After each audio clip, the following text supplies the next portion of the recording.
Assalamualaikum warahmatullahi wabarakatuh. Perkenalkan, nama saya Roni Hermansyah. Saya adalah mahasiswa dari Universitas Terbuka di jurusan Agribisnis bidang minat penyuluh dan komunikasi pertanian. Di sini saya ingin mengerjakan tugas tuton dari mata kuliah dasar-dasar penyuluhan. Ada 3 pertanyaan yang akan saya jelaskan di dalam video tuton ini. Yang pertama, ada beberapa konsep dan pengertian penyuluhan pertanian. Sebutkan konsep apa saja dan berikan penjelasan. Penjelasan dari penyuluhan pertanian. Penyuluhan pertanian penyempurnaan pada Undang-Undang Nomor 16 Tahun 2006 tentang Sistem Penyuluhan Pertanian, Perikanan, dan Kehutanan (SP3K), yang tertulis bahwa penyuluhan adalah proses pembelajaran bagi pelaku utama serta pelaku usaha. Mereka mampu menolong dan mengorganisasikan dirinya dalam mengakses informasi pasar, teknologi, permodalan, dan sumber daya lainnya sebagai upaya untuk meningkatkan produktivitas, efisiensi usaha, pendapatan, dan kesejahteraan, serta meningkatkan kesadaran dalam pelestarian fungsi lingkungan hidup. Nah, di situ adalah penjelasan tentang penyuluhan pertanian menurut Undang-Undang Nomor 16 Tahun 2006. Konsep-konsepnya. Konsep ada 4. Yang pertama, penyuluhan sebagai proses pendidikan. Nah, yang dimana yaitu melakukan penyuluhan dilakukan supaya sasaran utama yaitu petani memiliki kemampuan baru yang dapat menyelesaikan permasalahan petaninya. Petani yang tidak tahu menjadi tahu, yang tidak mampu menjadi mampu, dan yang tidak mau jadi petani ingin menjadi petani. Itu adalah konsep penyuluhan sebagai proses pendidikan. Yang kedua, penyuluhan sebagai upaya perubahan. Merupakan kegiatan yang berupaya menumbuhkan kesadaran petani dan pendekatan tertentu agar petani mampu mengambil keputusan yang tepat dalam menyelesaikan permasalahan yang dihadapi.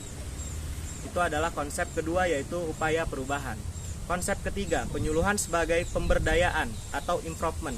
Penyuluhan yaitu sebagai proses yang menolong seseorang atau kelompok agar memiliki daya atau kekuatan untuk menggunakan kemampuan dengan cara bereaksi atau bertindak terhadap segala masalah penting yang dihadapinya. Itu konsep ketiga. Konsep keempat, penyuluhan bukan hanya proses penerangan, yaitu meliputi penyampaian informasi, mendorong dan menumbuhkan motivasi, ekstrinsik dan intrinsik, melalui kegiatan demonstrasi, mendorong dan membantu sasaran melakukan penerapan pengetahuan baru, dan melakukan interaksi serta memberikan umpan balik kepada sasaran sampai mengalami perubahan perilaku. Nah, itu adalah pertanyaan yang pertama dari tugas tuton dasar-dasar penyuluhan pertanian. Nah, di sini saya ingin menjelaskan tentang pertanyaan yang kedua. Pertanyaan yang kedua yaitu salah satu komponen dalam sistem penyuluhan adalah sasaran penyuluhan. Mengapa disebut sebagai sasaran? Sasaran utama penyuluhan pertanian adalah petani, termasuk nelayan, peternak, kelompok tani, dan petani sebagai pelaku agribisnis. Petani sebagai sasaran utama dikarenakan secara langsung melakukan proses produksi hingga menghasilkan panen yang siap untuk dimanfaatkan. Sasaran penyuluhan tidak hanya diberikan kepada petani, namun kepada masyarakat yang secara langsung maupun tidak langsung memiliki peran dan pembangunan pertanian serta pemasok informasi, lembaga perkreditan, penyalur hasil produksi, dan sebagainya.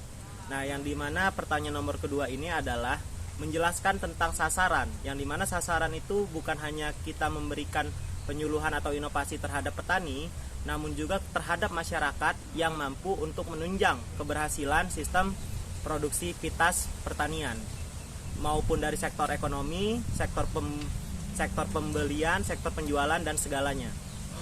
Pertanyaan yang ketiga, mahasiswa diminta untuk mengamati kegiatan penyuluhan yang dilaksanakan di wilayahnya masing-masing, yaitu tentang identifikasi yang menjadi tema kegiatan penyuluhan dan siapa yang menjadi sasaran kegiatan penyuluhan. Yang kedua, bagaimana karakteristik sasarannya. Yang ketiga, bagaimana deskripsi kelompok tani dan organisasinya. Nah, yang di sini saya mengamati di tempat P4S Okiagaru Ikamaja, yaitu di daerah Cianjur. Nah, saya ingin menjelaskan tentang Okiagaru P4S Ikamaja. Okiagaru merupakan lembaga agribisnis pertanian muda. Dirintis dan dikelola swadaya oleh petani muda ex-magang Jepang. Bergerak di sektor pertanian organik, sayuran Jepang, pusat pelatihan pertanian dan Perdesaan Swadaya P4 Esokia Garu Ikamaja yang berdomisili di Cianjur, Jawa Barat. Kegiatan yang dilakukan yaitu budidaya pertanian, pemasaran produksi pertanian, pengolahan hasil pertanian, pelatihan pertanian, pelaksanaan sertifikasi kompetensi kerja, serta penelitian dan pembangunan pertanian. P4 Esokia Garu Ikamaja membentuk lembaga dengan sasaran utama para petani muda tingkat nasional dengan nama KPMI. KPMI adalah Komunitas Petani Muda Indonesia yang beranggotakan lebih dari 500 petani muda. Misi P4 Esokia Garu Ikamaja: 1. Menghasilkan produk pertanian yang sehat dan berkelanjutan dengan kualitas tinggi. Yang kedua, meningkatkan daya saing petani sebagai pelaku utama dalam sistem agribisnis. Yang ketiga, menumbuhkan kembangkan jiwa kewirausahaan dan kepemimpinan petani muda Indonesia. Yang keempat, menciptakan teknologi tepat guna dan nilai tambah produksi pertanian yang berorientasi agribisnis. Yang kelima, menerapkan sistem kerja yang mengacu pada SKKNI atau SNI, Standar Kompetensi Kerja Nasional Indonesia atau Standar Nasional Indonesia. Yang keenam, menjalin kemitraan strategis khususnya dalam konteks program magang ke Jepang sebagai bagian dari Ikatan Keluarga Alumni Magang Jepang Ikamaja.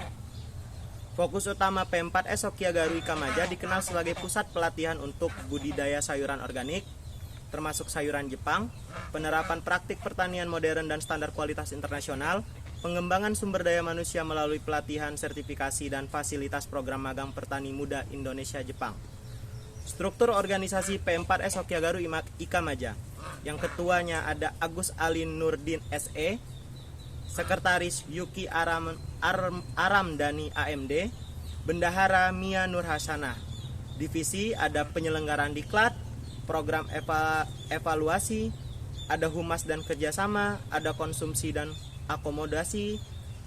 Di situ ada beberapa stafnya yang tertera sebagai anggota kepengurusan P4 Esokia Garu Ikamaja. Nah, di sini saya ingin menjelaskan sedikit tentang rangkuman dari penjelasan soal nomor 3, yang dimana P4 Esokia Garu Ikamaja bergerak bukan hanya sekedar melihat peluang dan melihat terbaiknya dari mana budidaya itu dengan organik, dan melainkan juga mengajak para petani-petani muda untuk kita berinovasi dan bekerja sama untuk mengembangkan hasil pertani di Indonesia agar menjadi lebih baik dan lebih sehat untuk kemajuan bersama serta lingkungan kita di Indonesia. Mungkin itu saja yang dapat saya sampaikan. Kurang lebihnya saya mohon maaf. Apabila ada lebih itu adanya dari Allah, dan ada kurangnya itu dari saya sendiri pribadi. Saya akhiri, wabillahi taufiq wal hidayah. Wassalamualaikum warahmatullahi wabarakatuh.